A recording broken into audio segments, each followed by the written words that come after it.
Have you ever noticed in life, right when you're ready to do something, shit likes to break through? Like right when you're about to fall asleep, you have to take a piss, or right when you're about to take a bus, somebody calls, or right when you turn on the TV, a commercial comes on, or whenever you're about to do something, it changes. I am taking the bus, but I just got an important phone call from my roommate in the emergency room. I'm trying to go to the emergency room myself. Once again, I'm on my ninth trip. I have testing to do, and I really should get some emergency room testing done with the kidneys. I have neurological plan testing through the neurologist, but also my urology is so far out, I should go to the emergency room and because my kidneys are getting worse. My seizures after 25 years and the shakes and my neurological disorders getting worse after 25 years. My stomach, eating, and my esophagus problems after 20 years is giving me more problems. But most of all, something new in the last year, the GI and kidneys, has concerned me beyond belief. My urine turned black. I got sewage coming out of my drinking water.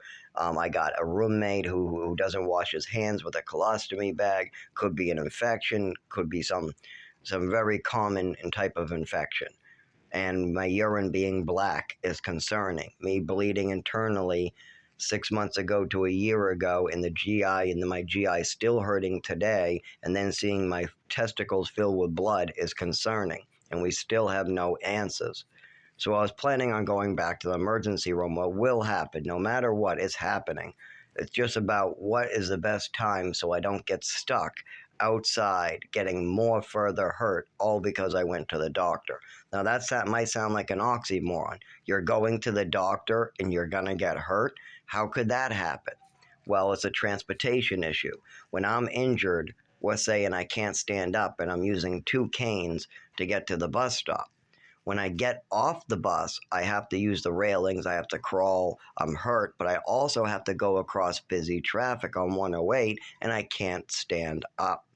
So I fall, I crawl in a 4-lane traffic zone that people are running their cars going about 50 to 60 miles per hour, and none of them really stop. Now, luckily, the hospital at Wentworth Douglas has a crosswalk, so that helps. But when it's real cold, I have further seizures. I really can't stand up, and the buttons like to jam, so there's no way to cross. But that is just some of the examples of how I could get hurt. Another way I get hurt is if the hospital releases me after, let's say, at 9:30 and there's no buses, then I have to try to walk miles home in the freezing cold, knowing I'm going to have a seizure on the side of the road. Then an ambulance picks me up on the side of the road, and I'm back at the hospital more hurt than when I started. So we got to make sure that doesn't happen. So it's all about timing, what transportation is available, and thanks to my father doing this to me and me not being able to drive, me also moving around the country my whole life has made my transportation options limited, very limited. Also, thanks to COVID and the greed in America, the taxis and different organizations are not running, and the ones that are running run only. I think now it is Tuesday to Thursday, 6 to 6. No, Monday through Thursday, 6 to 6. Those are the new taxi hours. It used to be 6 to 12, Monday through Saturday.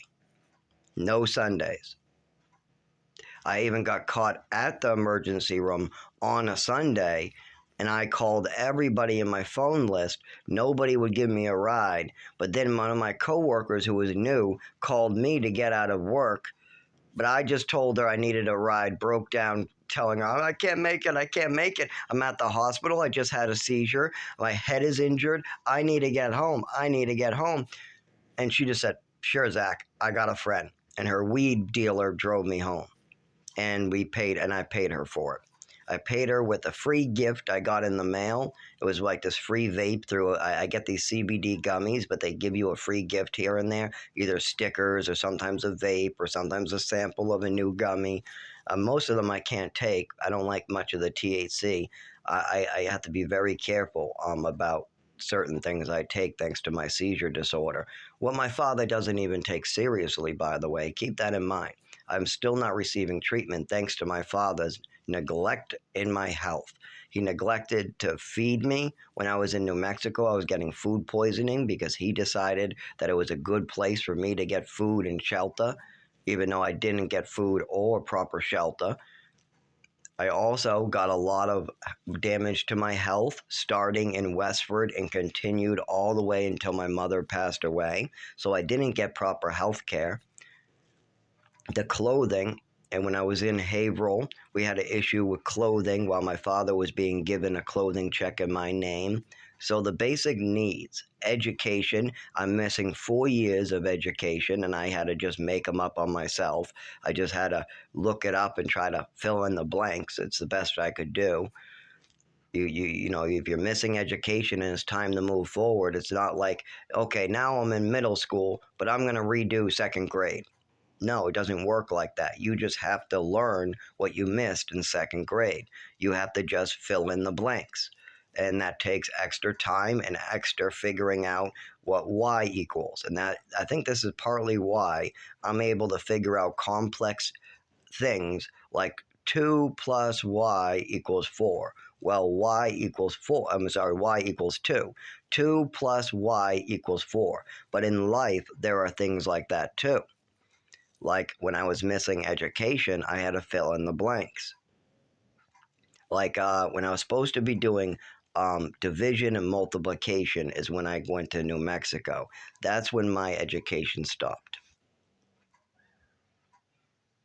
So, what's going on today that brought all this up? Why is this coincidence so important? Well, my roommate is in the emergency room and he's spending it overnight. Why? The mold. He's in there for the mold. He's sick. He's 84, and the landlord not only has had him cleaning cans off of hills for him, cleaning up cigarette butts in the parking lot.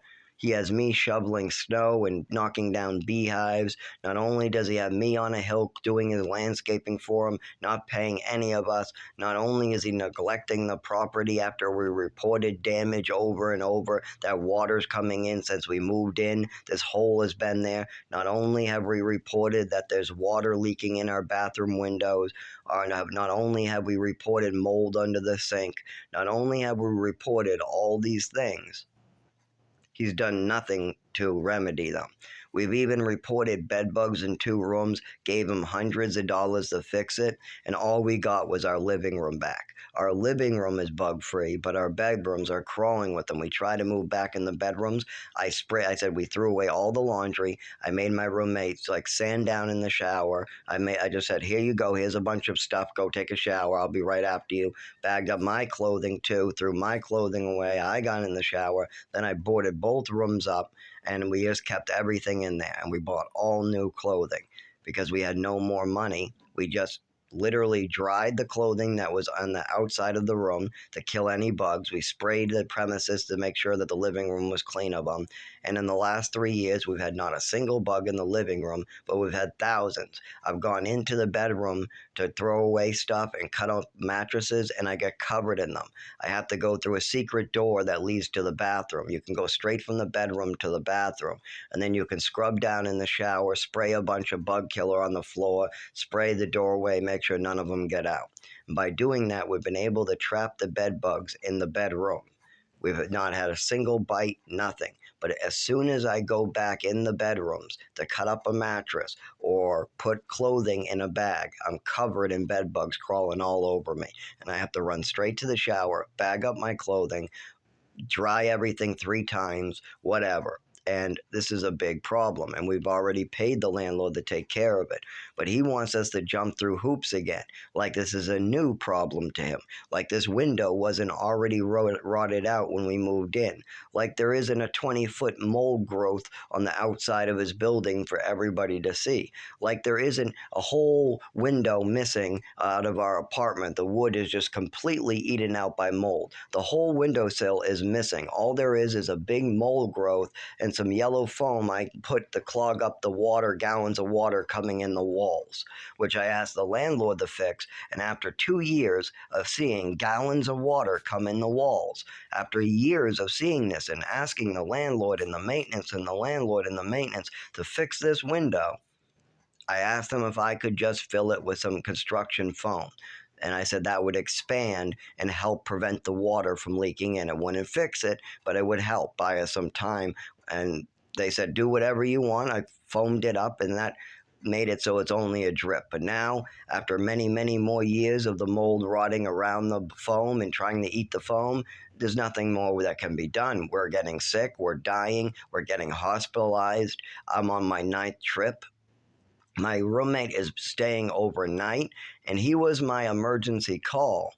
If I leave and he's spending it overnight, I have to stay.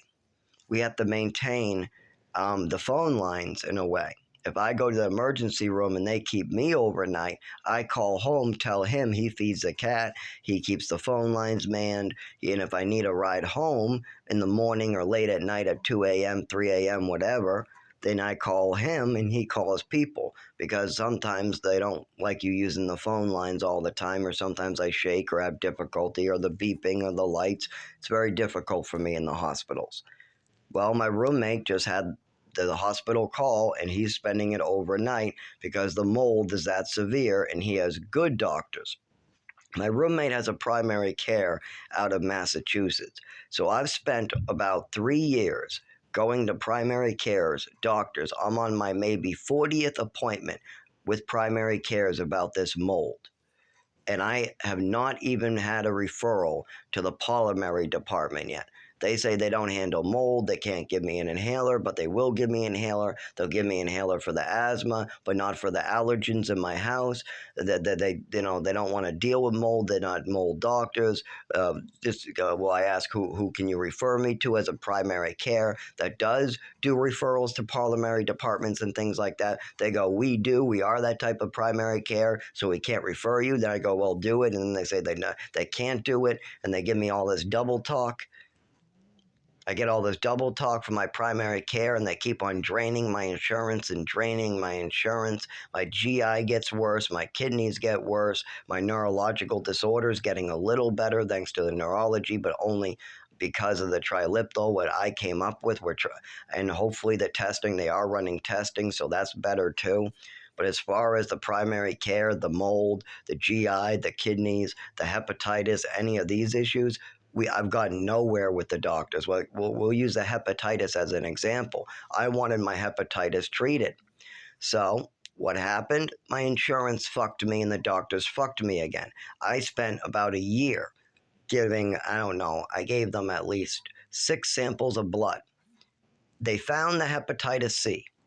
They said they were going to treat me.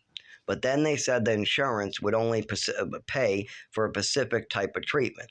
Then they said that specific type of treatment needs to be identified through blood work. Then they said the blood work has to have a specific type of view of the hepatitis C for them to treat. And they would need to do more blood work to get that view, to get that picture. I said, okay, let's do more blood work then. They said, but your insurance will only allow you to get the blood work every 6 months. Well, why don't I just pay for it? It's only blood work. Well, because it's connected to this and this and this, you can't. You would have to pay a ridiculous amount of money, so we need to wait the 6 months. So I wait the 6 months, and I get blood work done again, and I ask for the hepatitis C to be treated again. Once again, they say they can't identify the type of strand, and they need a certain picture. It's because the insurance needs everything to line up. It's all a bunch of double talk. The truth is, they know I have hepatitis C.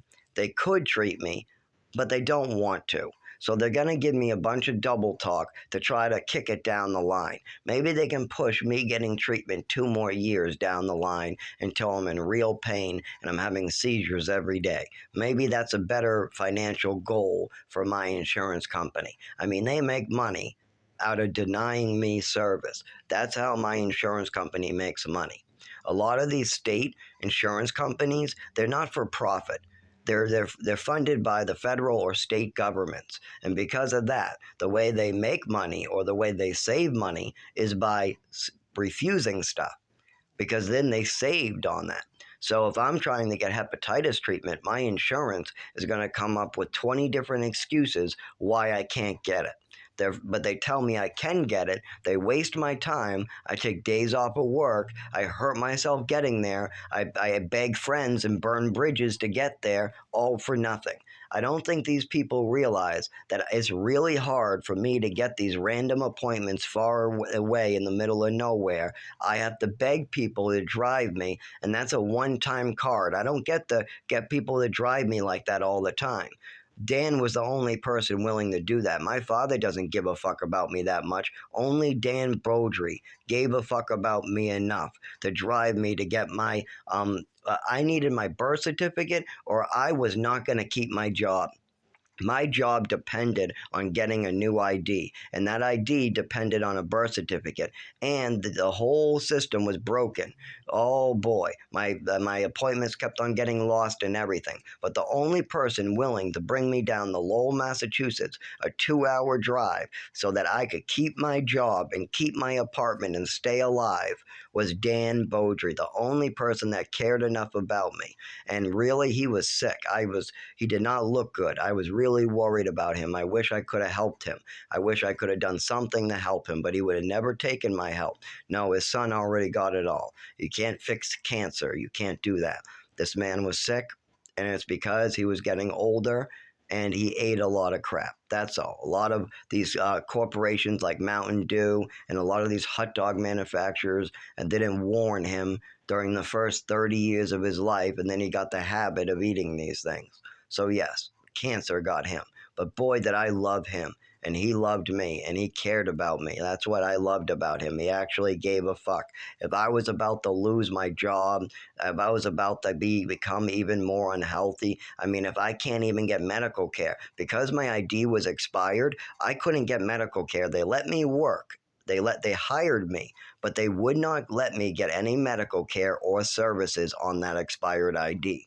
So I was able to make a paycheck every week, but I wasn't able to do anything else until I got that ID. I wasn't even able to see a doctor. I would go into the doctor with this expired Massachusetts ID and they would refuse me, refuse me, refuse me.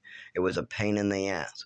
So, who helped me so I could get medical care, so I could get enough money to pay my rent and stay above water? Dan Beaudry gave me that ride. If it wasn't for him, I would still have no ID today.